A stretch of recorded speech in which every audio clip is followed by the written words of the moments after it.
السلام علیکم بیننده های عزیز و گرامی، برنامه اطلاعاتی اخبار است که مستقیما از تلویزیون تاجیکستان منظور شما منوین در استودیو با شما یار محمد صمدی. امروزها در همه شهر و ناحیه‌های مملکت و استقبال جشن 30 سالگی استقلال دولتی جمهوری تاجیکستان تدبیرهای آبادانی و بنیادکاری وسعت دارد.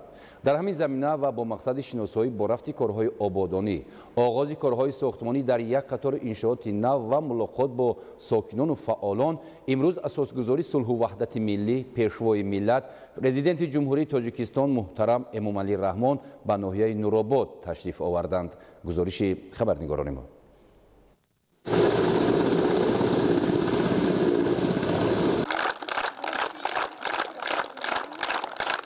صبح روز 7 میلیون سال 2021 اساسگذار صلح و وحدت ملی پیشوای ملت پرزیدنت جمهوری تاجیکستان محترم امامعلی رحمان با مقصد شناسایی با جریان کارهای بنیادکاری و سازندگی به استقبال جشن 30 سالگی استقلال دولتی جمهوری تاجیکستان آغاز کارهای ساختمانی در یک قطار انشاءات نو و ملاقات با ساکنان و فعالان بر ناحیه نورآباد تشریف آوردند. پیشوای ملت محترم امامعلی رحمان را در شهرک دربند مرکز ناحیه نورآباد رهبریت، فعالان و نمایندگان جوانان و اهل فرهنگ با صمیمیت بی‌اندازه و روحیه بالیده استقبال نمودند.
مرحبا محبوب قلبی اهل نورآباد ما، بر دیار وحدت آباد و گوهر بنیاد ما، بر دیار وحدت آباد و گوهر بنیاد ما، مهر وحدت پا بجا در قلب خلق شاد ما،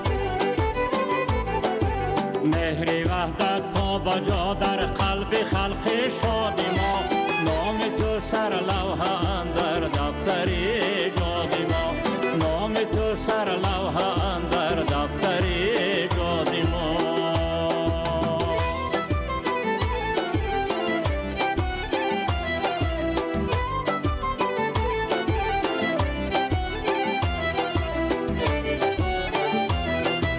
نقا بنیاد گشت و راه در قلبی زمین، تاجیکان را کرده یک ملت نورآفرین. نقا بنیاد گشت و راه در قلبی زمین، تاجیکان را کرده یک ملت نورآفرین. شهرت ملت رسید امروز در چرخ برین، شهرت ملت رسید امروز در چرخ برین. ای عزیزی ملتم، ای سروری وحدت قرین، ای عزیزی ملتم، ای سروری وحدت قرین.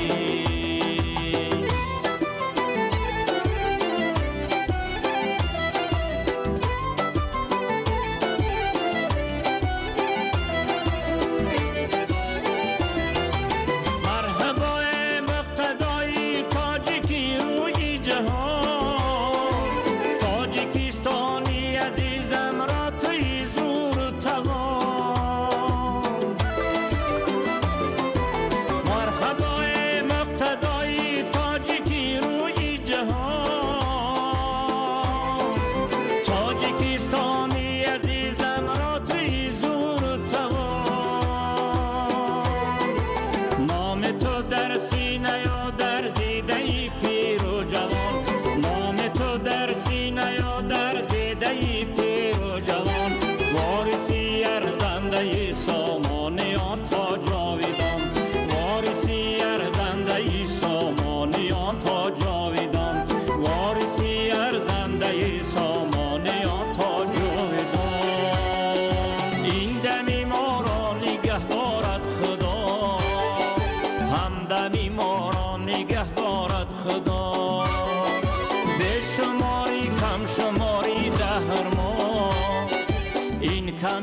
کمی ما را نگه دارد خدا.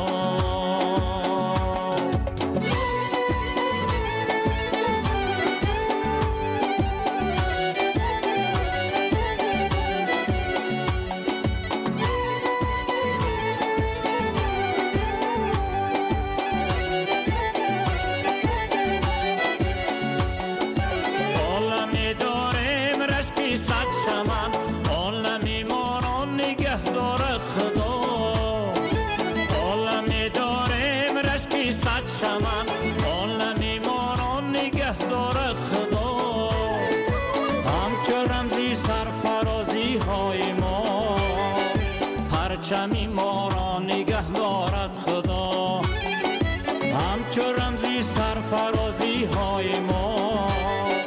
پرچمی ما را نگه دارد خدا، دولتی ما را نگه دارد خدا، سروری ما را نگه دارد خدا، رهبری ما را نگه دارد خدا.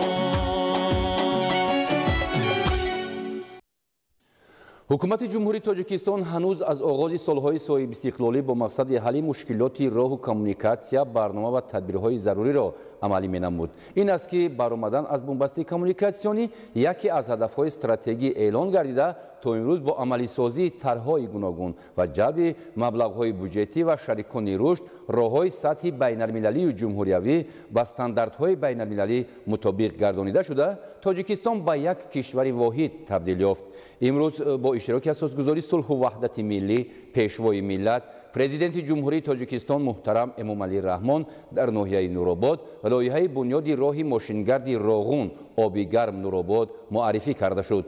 президенти кишвар муҳтарам эмомалӣ раҳмон ба муносибати оғози бунёди боз як иншооти барои кишварамон бузург дар назди сокинон ва меҳмонони ноҳияи нуробод суханронӣ карданд. пас аз суханронӣ президенти ҷумҳурии тоҷикистон муҳтарам эмомалӣ раҳмон роҳбари намояндагии бонки аврупоии таҷдид ва рушд Айтен Рустамова ва сокинони ноҳияи нуробод баромад карданд.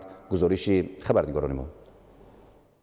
сарвари давлат муҳтарам эмомалӣ раҳмон дар ноҳияи нуробод нахуст бо лоиҳаи бунёди роҳи мошингарди роғун обигарм нуробод шинос гардиданд. татбиқи ин лоиҳаи муҳим дар идомаи иқдомоти давлату ҳукумати мамлакат ҷиҳати ба кишвари транзитӣ табдил додани тоҷикистон рӯи даст гирифта шудааст. лоиҳа ба се марҳила ҷудо карда шуда, марҳилаи якуми он роҳи асосии обигарм таги камар масофаи 32 километрро дар бар мегирад. зимни муаррифии лоиҳа иттилоъ дода шуд ки дар ин марҳила сохтмони нақбҳои қандак бо дарозаи 1,6 километр ва қарағош 1,7 километр, бунёди 5 пули нав, таҷдиди 1 пул, 28 истгоҳ пиёдароҳ бо масоҳати 14860 метри мураббаъ ва гузоштани аломатҳои роҳ бо дарозаи 112,5 километр пешбинӣ шудааст. маблағгузори марҳилаи якум 178,1 миллион долларро ташкил медиҳад ки 110 миллион гранти бонки осоигии рушд, 40 миллион қарзи фонди созмони кишварҳои содиркунандаи нафт, 28,1 миллион доллар саҳми ҳукумати ҷумҳурии тоҷикистон мебошад. имрӯз сохтмони роҳи автомобилгарди обигарм нуробод оғоз гардид. айни замон дар қитъаи як корҳои омодагӣ барои сафарбар намудани техника ва таҷҳизотҳои сохтмонӣ рафта истодааст. пудрачии қитъаи як ширкати хитои хунан рауд бридж констракшн груп мебошад. назорати корҳои сохтмониро ширкатҳои муштараки туркия ва ҷопон CTI ва Темилсу мебаранд. айни замон дар иншоот корҳои омодагӣ рафта истодан, сафарбар намудани техника ва таҷҳизотҳо, сохтмони шаҳрчаи сохтмончиён ва дигар корҳо нисбати ин қитъа рафта истоданд. марҳилаи дуюми лоиҳа аз 44,1 километр роҳи асосии таги камар нуробод ва аз 45 километр роҳи байнидеҳавӣ иборат буда бо роҳи нави асосӣ пайваст мешавад.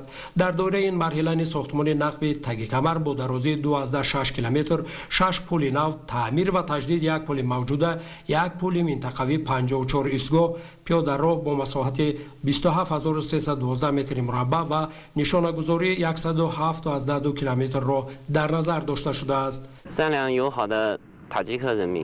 барои мо боиси ифтихор аст ки дар чунин лоиҳаи бузург ширкати мо иштирок мекунад. то имрӯз аз ҷониби ширкати мо бештар аз 70 техникаи роҳсозӣ ба қитъае ки ба мо вобаста аст оварда шудааст. дар қитъаи дуюм аллакай корҳои заминӣ оғоз карда шудааст. мо боварӣ дорем ки лоиҳаро бо сифати баланд анҷом медиҳем. сарчашмаи маблағгузории марҳилаи дуюм аз ҳисоби қарзи бонки аврупои таҷдид ва рушд буда $150 миллион амрикоиро ташкил медиҳад.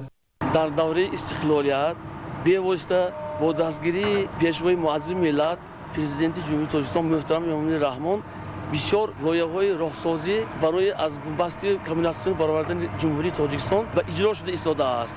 ҳоло аз он ҷумла лоиҳаи сохтмони роҳи автомобилгарди оби гарм нуробод оғоз гардида тамоми техникаҳо омода шудааст. мо корҳои заминиро карда истодем. аз он ҷумла дар хиттаҳои чорум, шашум, ҳафтум корҳои заминӣ омода шуда истодааст. роҳсозони тоҷик таҷрибаи баланд доранд.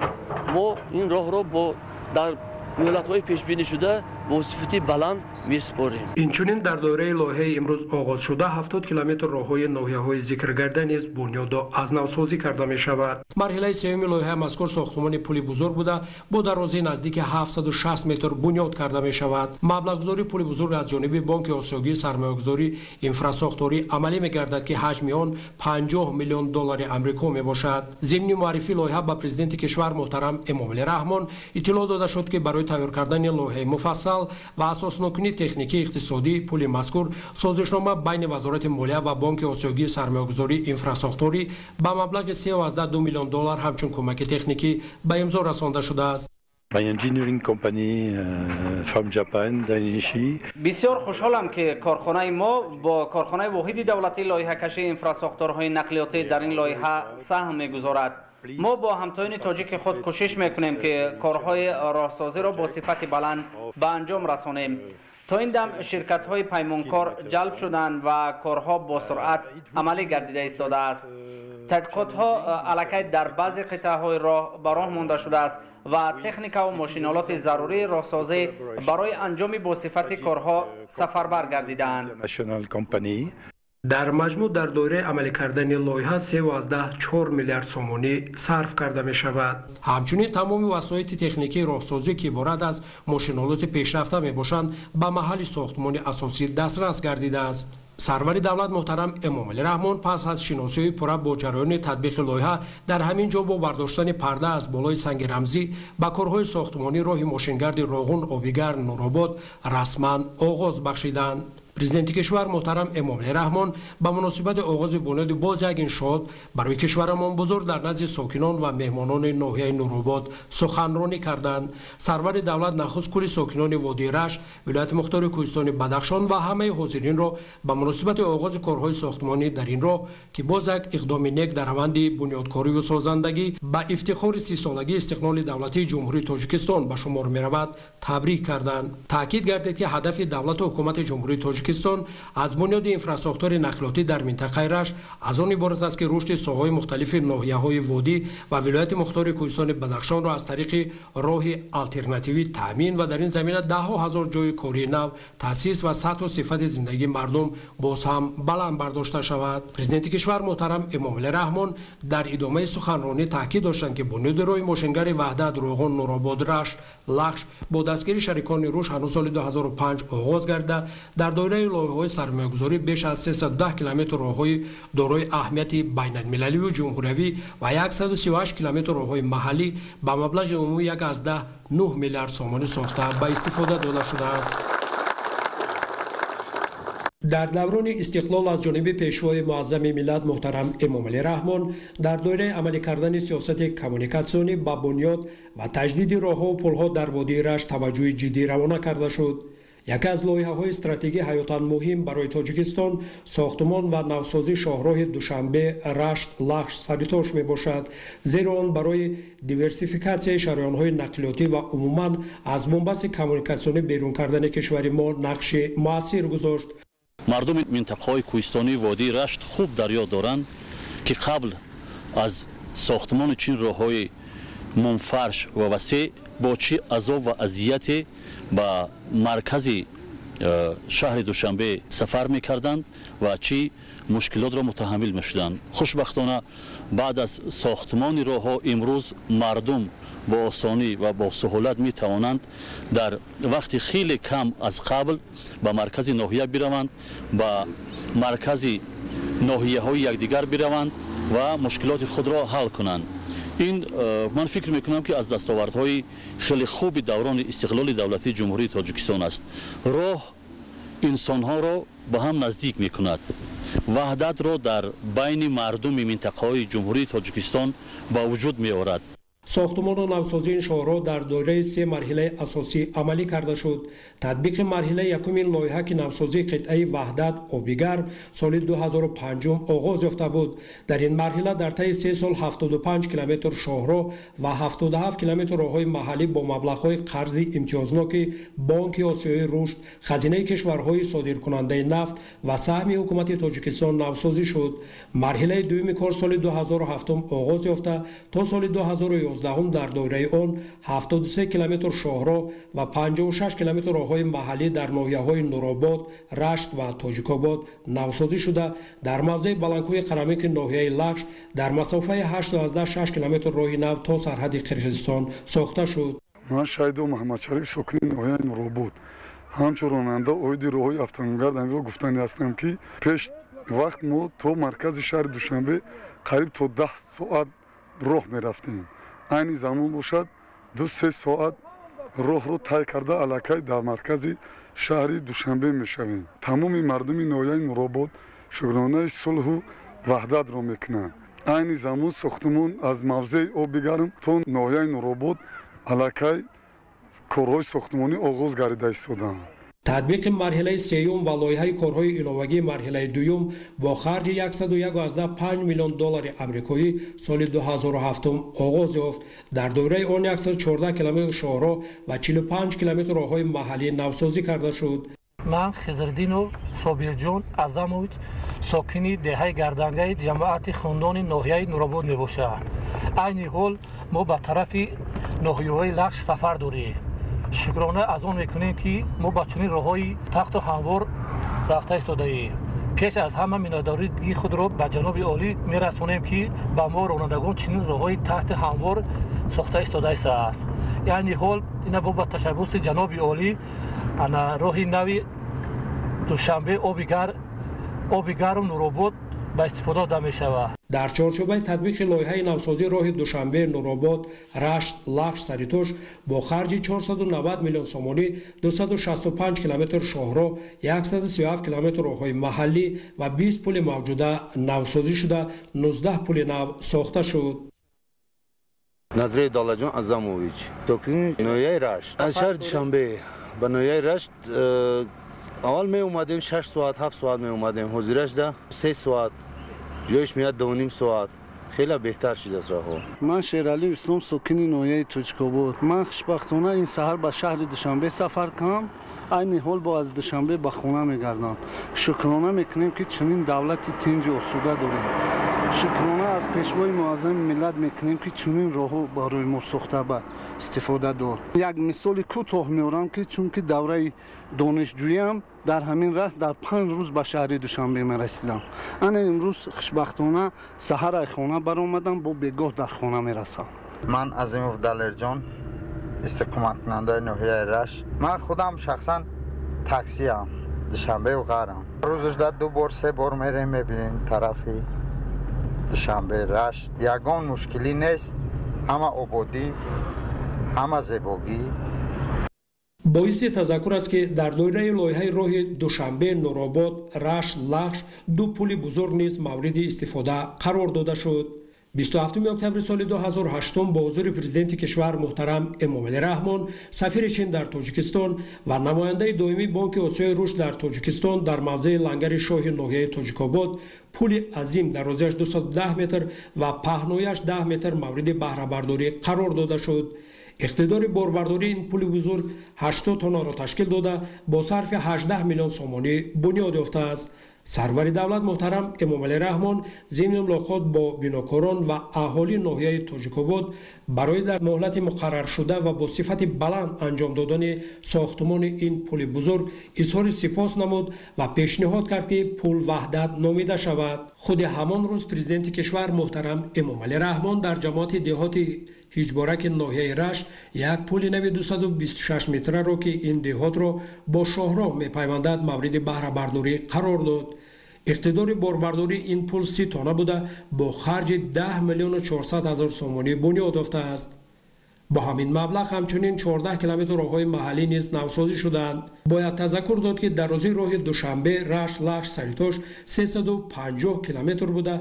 برای ترمیم و نوسازیش 177 میلیون دلار آمریکایی یا خود 840 میلیون سومانی مبلغ صرف کرده شد.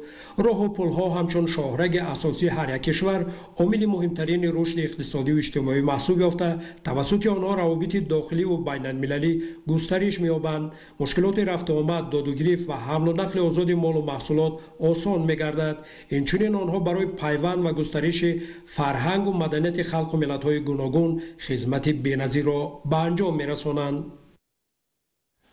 در اساس دستور سپارش‌های اساسگذاری صلح و وحدت ملی پیشوای ملت پرزیدنت جمهوری تاجیکستان محترم امامعلی رحمان داوامی سالهای صاحب استقلالی با مقصد بهسازی سطح و صفت خدمت‌رسانی به اهالی و فراهم آوردن شرایط ارزنده زندگی و فراغت به ساکنان شهر و ناحیه‌های مملکت تدبیرهای عملی گردیده اینفراستراکچور باغ‌های فرهنگی فراغتی و مکان‌های سیر و سیاحت به مراتب بهتر گردانیده شدند. در ادامه تدبیرهای آبادانی در این سمت امروز همچنین اساسگذاری صلح و وحدت ملی پیشوای ملت پرزیدنت جمهوری تاجیکستان محترم امامعلی رحمان در شهرک دربند ناحیه نورآباد با کارهای ساختمانی باغ فرهنگی فراغتی ناحیه آغاز بخشیدند. انشاءات فرهنگی در مساحت 12.6 گکتار بنیاد شده، مرحله اولی آن در عرفه تجلیل از 30 سالگی استقلال دولتی به استفاده داده می شود. گزارش خبرنگاران ما.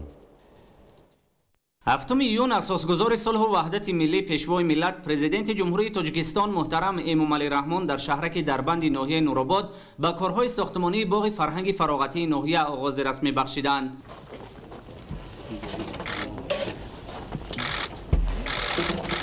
باغ فرهنگی فراغتی ناحیه نورآباد در اساس دستور و هدایت‌های همیشگی سرور دولت محترم امامعلی رحمان در مساحت 12.6 گکتار زمین بنیاد کرده می شود. در اساس لایحه کارهای ساختمانی در انشاءات معاصر فرهنگی فراغتی در ناحیه نورآباد در دو مرحله عملی گردیده. مرحله اول آن تا جشن 30 سالگی استقلال دولتی جمهوری تاجیکستان مورد استفاده قرار می گیرد. لایحه انشاءات خوش‌طرح و زمانوی از جانب پژوهشگاه لایحه‌کشی جمعیت سوامی کشاده شهر آفر تهیه گردیده با خرج 37.8 میلیون سومانی بنیاد کرده می شود. در مرحله یکم تطبیق لایحه باغ فرهنگی فراغتی ناحیه نورآباد در حدود انشاءات بنیاد مجسمه شاه اسماعیل سامانی با بلندی 10 متر، نشان دولتی با بلندی 28 و پرچم دولتی با بلندی 48 متر به نقشه گرفته شده است.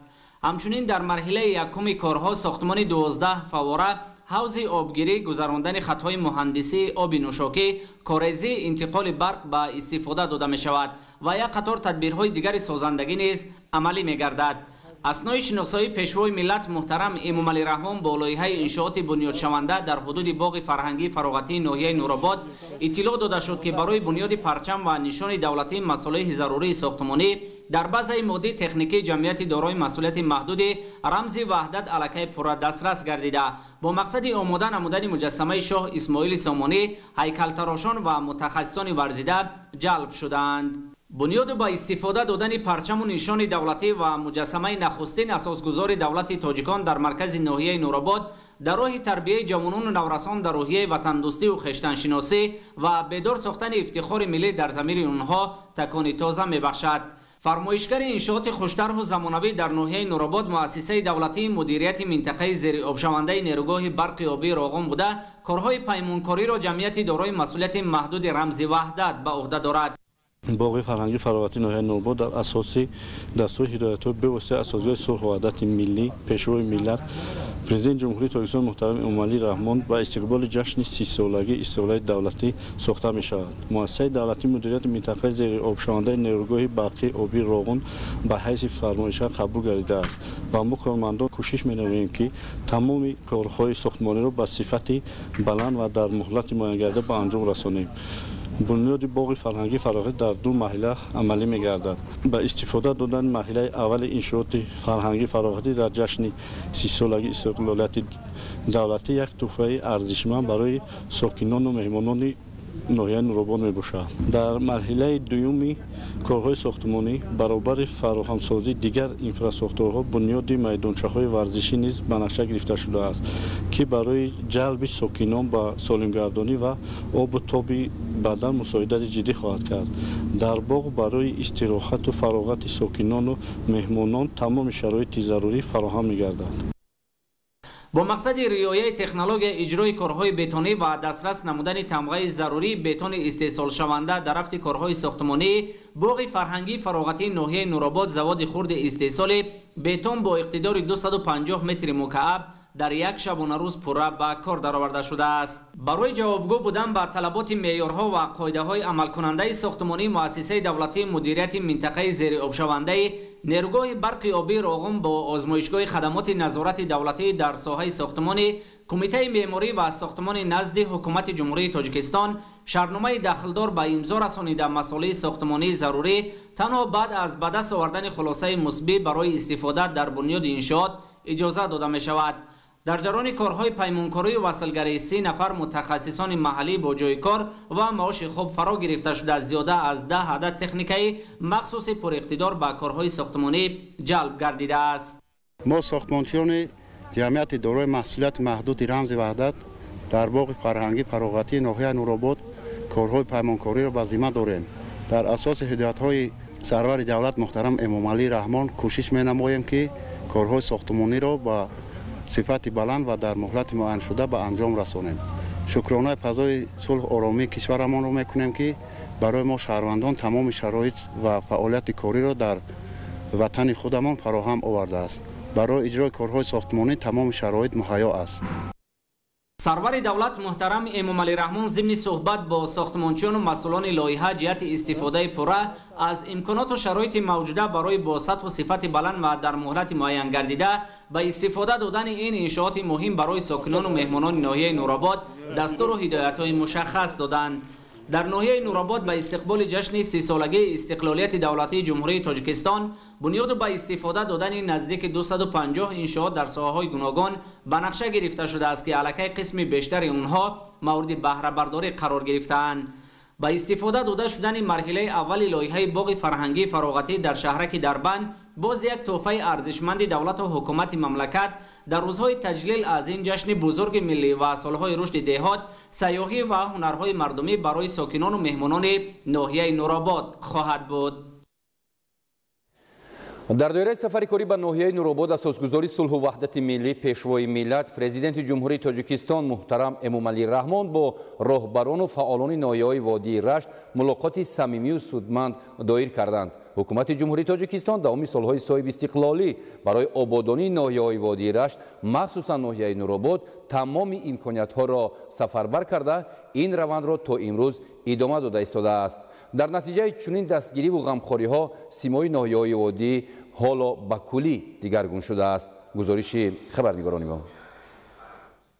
7 июн асосгузори сулҳу ваҳдати миллии пешвои миллат президенти ҷумҳурии тоҷикистон муҳтарам эмомалӣ раҳмон дар ноҳияи нуробод бо роҳбарону фаъолони ноҳияҳои водии рашт мулоқоти самимию созанда доир карданд. ҳадафи мулоқот шиносоӣ бо вазъи корҳо дар ноҳияҳои минтақа, рафти иҷрои дастуру супоришҳои президент ва ҳукумати ҷумҳурии тоҷикистон ва ҷараёни омодагӣ ба ҷашни умумии миллӣ 30 солагии истиқлолияти давлатӣ мебошад. мавриди зикр аст ки тибқи нақшаи корҳои бунёдкориву ободонӣ дар ҳамаи ноҳияҳои водии рашт яъне ноҳияҳои нуробод, рашт, тоҷикобод, лахш ва сангвор дар маҷмӯъ сохтмони беш аз 1100 иншооти истеҳсоливу иҷтимоӣ ба маблағи умумӣ зиёда аз 240 миллион сомонӣ пешбинӣ гардида то имрӯз корҳо дар 760 иншоот ба анҷом расиданд.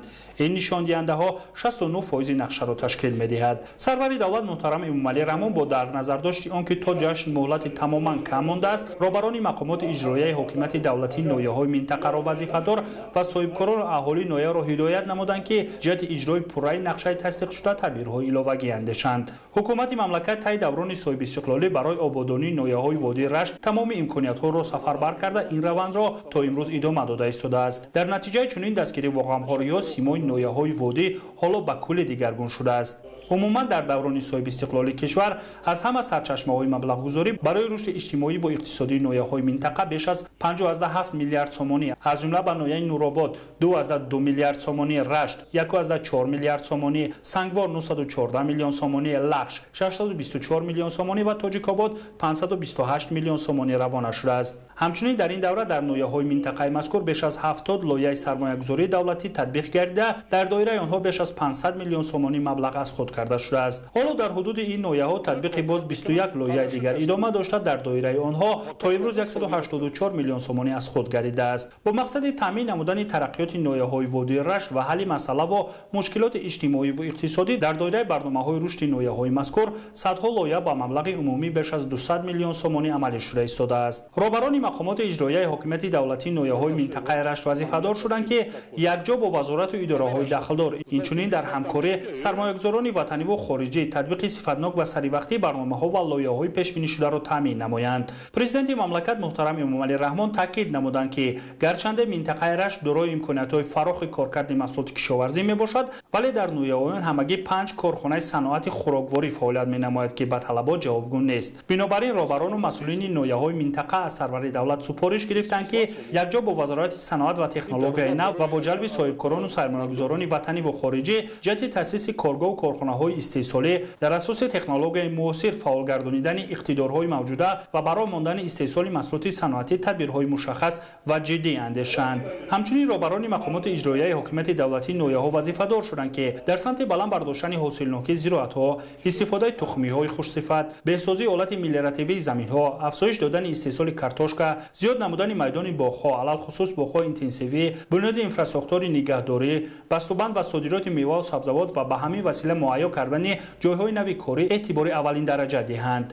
با در نظر داشت آنکه ساحه معارف یکی از سمت‌های مهم و افسریت‌ناک سیاست حکومت مملکت به شمار می‌رود، در زمان صاحب استقلالی با دستگیری حکومت کشور در نویاهای وادی رشت 292 بینای نو و سیمخانه‌های علاوه‌ای برای 54000 خواننده ساخته به استفاده داده شده است. تنها در سال 2021 در این نویاها ساختمان 13 بینای نوی تعلیمی و سیمخانه‌های علاوه‌ای برای 7000 خواننده به نقشه گرفته شده است. حکومت مملکت برای بهتر نمودن سطح و صفت خدمت رسانی در مؤسسات طبی نویاهای وادی رشت پیوسته چاره‌جویی می‌نماید. با این مقصد تنها در سال 2020 و 5 ماه سال جاری به نویاهای وادی به مبلغ بیش از 26 میلیون سومانی تجهیزات و مواد داروواری دسترس کرده شده است. وابسته به وضع مرکب جامعه جهانی در دوره پاندمی کرونا ویروس و تاثیر آن بر اقتصاد کشورها، پیشوای ملت محترم امامعلی رحمان ضرور شمردند که در چنین شرایط مردم از تمام ذخیره و امکانات‌ها پیش از همه آب و زمین، خصوصا زمین‌های نزدیک‌اولگی و پرزیدنتی عاقلانه و ثمرناک استفاده برده هرچه بیشتر محصولات استحصال نمایند تا که در فصل تیر ماه و زمستانی در پیش ایستاده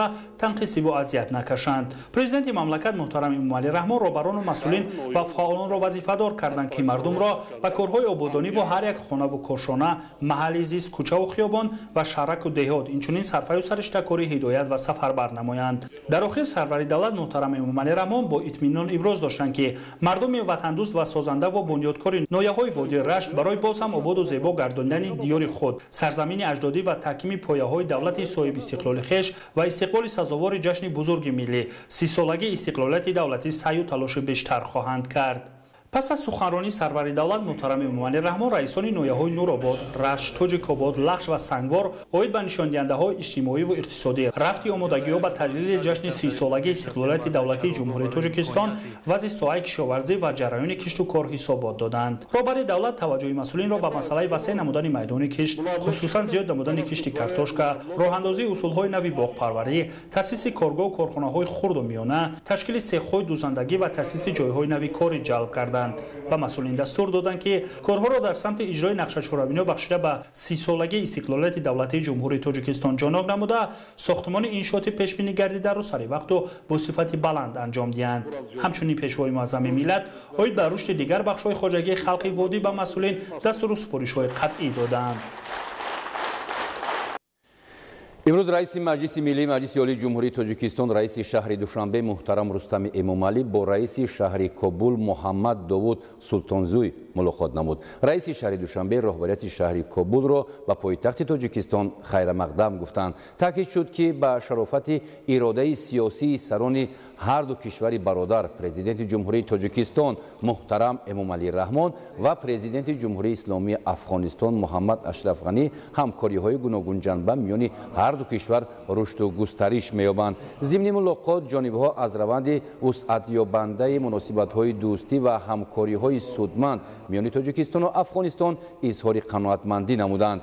در جریان ملاقات مسائل مشخص توسعه رابطه‌های متقابلا سودمندی بین پایتخت‌های هر دو دولت شهرهای دوشنبه و کابل مورد محاکمه قرار گرفتند. توجه مخصوص به مسئله‌های به راه ماندن تماس و مکالمه منتظم جهت تبادل تجربه در ساحه شهرداری و رشد اینفراساختار، تطبیق لایحه‌های مشترک همکاری‌ها و برنامه‌های روابط فرهنگی و گومانیتری، ساحه‌های معارف، تندرستی، تجارت و سیاحت ظاهر کرده شد. بیننده های عزیز و گرامی، این بود نشر نوبتی برنامه اطلاعاتی اخبار. ما شما را با شرح این و دیگر خبر و گزارشات در نشرهای من بعدی برنامه های اطلاعاتی اخبار شما امروز حتما آشنا می‌سازیم. سلامت باشید.